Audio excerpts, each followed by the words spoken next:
Assalamualaikum, kembali lagi di channel Novidiana. Dukung terus yuk channel ini dengan cara klik subscribe, like, komen, dan share. Kita lanjutkan saja cerita Nikah Kilat bab 32 dengan judul Merindukanmu. Ethan terdiam dan terus memandang keluar jendela pesawat. Hatinya hancur dan marah pada Ralin. Bagaimana tidak, ia melihat Ralin sedang berpegangan tangan dengan seorang pria yang ia sama sekali tidak tahu siapa pria itu. Selama sebulan setengah ini ia memang mengajukan Ralin karena alasan tidak masuk akalnya. Ia sudah panas ketika mendapat kiriman gambar dari nomor tidak dikenal.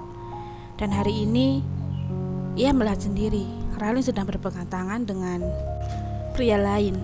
Dan tatapan pria itu tatapan penuh kasih sayang. Ethan berpikir, baru didiamkan 1,5 bulan saja dia sudah memiliki pengganti. Semua wanita sama saja. Akhirnya Ethan putuskan untuk menghubungi Fadil, menyuruhnya tetap stay di sini dan Ethan yang akan pergi ke Singapura karena ada meeting yang harus didatangi oleh pimpinan perusahaan. Dan sejak menikah, perusahaannya di Singapura Ethan serahkan pada Fadil. Dan hanya kepentingan yang mendesak Ethan yang akan turun tangan. Disinilah Ethan berada, di rumah yang ada di Singapura, di mana Ethan menghabiskan waktu 2 tahunnya sebelum bertemu Ralin. Ethan sengaja tidak berpamitan dengannya, walaupun Ethan masih khawatir dengan Ralin. Tadi pagi saja ia terlihat pucat saat habis muntah-muntah. 1,5 bulan Ethan bersikap dingin dan tidak memperdulikannya. Ethan hanya bicara saat ada yang penting saja. Dan akhir-akhir ini Ethan melihat Ralin tidak sehat, sering sekali muntah dan lemah.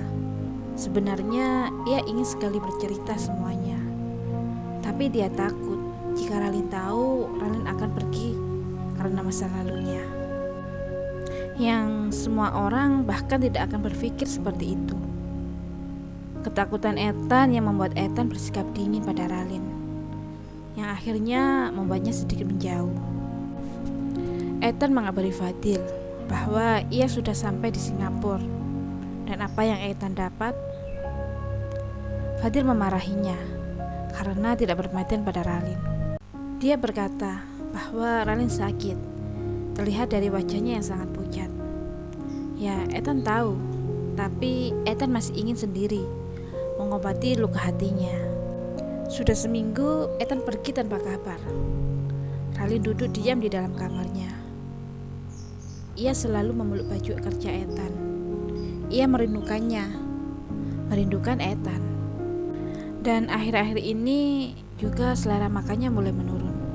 Bahkan setiap mencium bau makan pun Ralin selalu mual. "Non?" panggil Mak Jas. Ralin menoleh. "Iya, Mak," jawabnya parau. "Makan. Gak baik ibu hamil yang makannya kurang," kata Mak Jas. Ralin kaget ketika Mak Jas mengetahui jika dirinya sedang hamil. "Mak tahu dari siapa?" tanya Ralin. Mak Jas tersenyum dan berjalan mendekati Ralin. "Jadi benar, Mak juga pernah seperti Non. Dari anak pertama, Mak selalu mabuk saat mencium bau makanan. Jadi benar kan Non sedang mengandung? Apa dan Ethan sudah tahu?" tanya Mak Jas. Ralin menggeleng. "Belum, Mak. Setiap Ralin ingin memberitahunya, dia selalu menghindari Ralin," kata Ralin sedih. "Non, orang hamil itu gak boleh sedih, karena janin yang dikandung pasti juga merasakan apa yang ibunya rasakan," nasihat Mak Jas. "Apa perlu Mak yang bilang ke Den Ethan kalau Non sedang hamil?" kata Mak Jas. Ralin ingin memberitahunya sendiri, tapi dia tidak pernah mengangkat telepon Ralin. Ralin nampak sedih. "Sudah berapa minggu usia kandungannya?" "Baru 6 minggu, Mak. Ini rencana mau periksa lagi karena Ralin sering merasakan kram di bawah perut Ralin. Ralin takut terjadi apa-apa. kata Ralin. Biar diantar Pak Selamat ya, kata Mak Jas. Nanti dijemput teman Ralin, Mak, kata Ralin. Mak Jas mengangguk. Ya udah, kalau gitu Mak beres-beres dulu ya, Non, kata Mak Jas. Iya, Mak, jawab Ralin. Sebelum ke rumah sakit untuk periksa, Ralin pergi ke kampus. Ia ingin cepat selesai sebelum perutnya terlihat besar.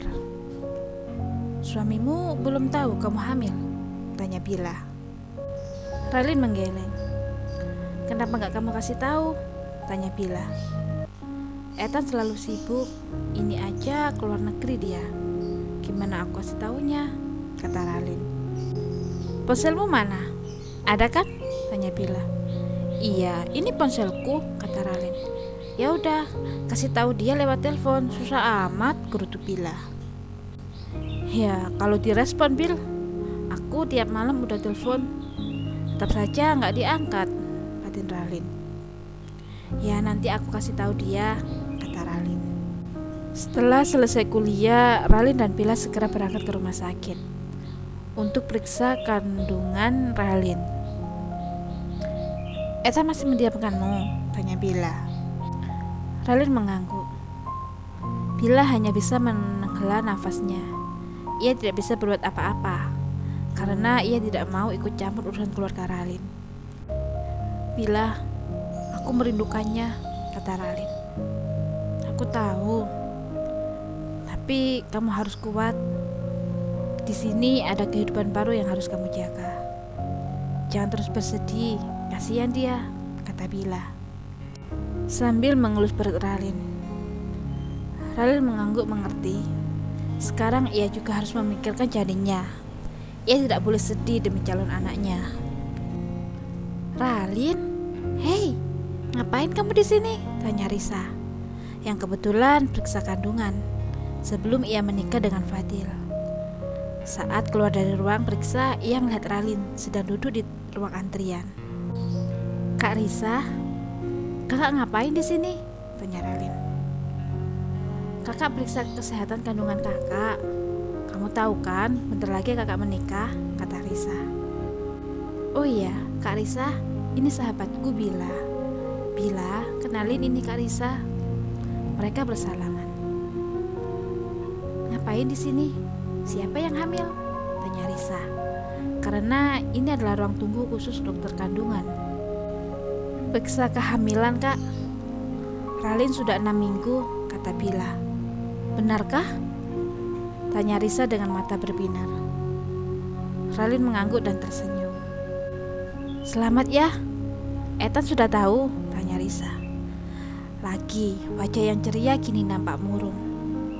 Ralin menggeleng pelan. Belum sempat, Kak. Dia sudah pergi, katanya. Dasar Ethan dodol, gerutu Risa. Sabar ya. Dia ada pekerjaan mendadak yang harus dia yang turun tangan langsung, kata Risa. Mungkin Ethan sudah bosan kali ya, Kak, dengan Ralin. Apa Ralin keluar saja dari rumah? Siapa tahu Ethan pulang cepat, kata Ralin. Jangan aneh-aneh, Delin. Apa aku suruh balik biar Fadli yang nyusul dia? Aku rasa pekerjaan yang butuh dia udah selesai, kata Risa. Gak usah, Kak. Bilang saja aku merindukannya. Karena aku telepon tidak pernah diangkat, kata Ralin. Maksudmu? Setiap kali kamu telepon, dia tidak mengangkatnya.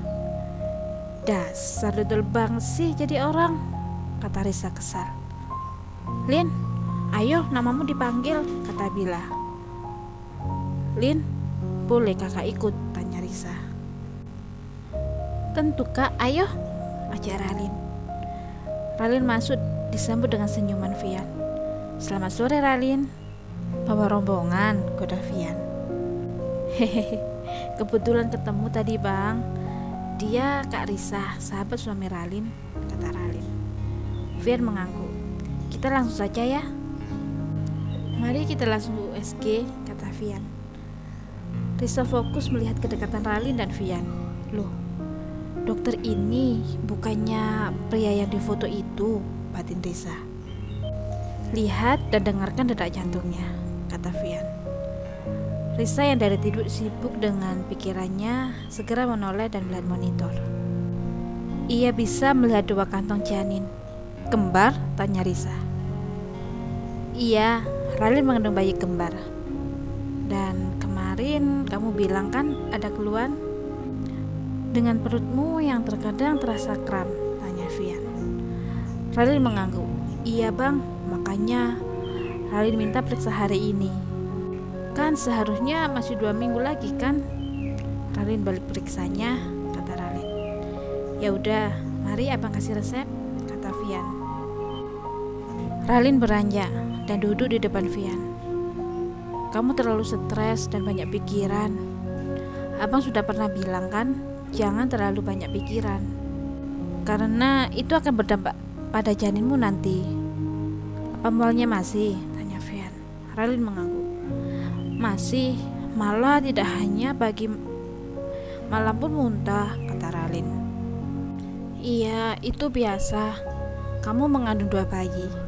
Biasanya akan berakhir di trimester ketiga. Tapi setiap orang berbeda-beda, kata Vian sambil menuliskan resep. Ini resep yang harus kamu tebus. Abang tambahkan vitamin di situ. Minum sampai habis ya. Oh ya, jangan terlalu capek, pesan Vian. Risa yang melihat interaksi antara Vian dan Ralin sangat akrab, dan panggilan Ralin ke Vian bukan dokter, melainkan abang. Siapa sebenarnya Vian? Bersambung. Terima kasih teman-teman sudah mendengarkan dan menyaksikan kelanjutan cerita ini. Tetap jaga kesehatan ya. Wassalamualaikum warahmatullahi wabarakatuh.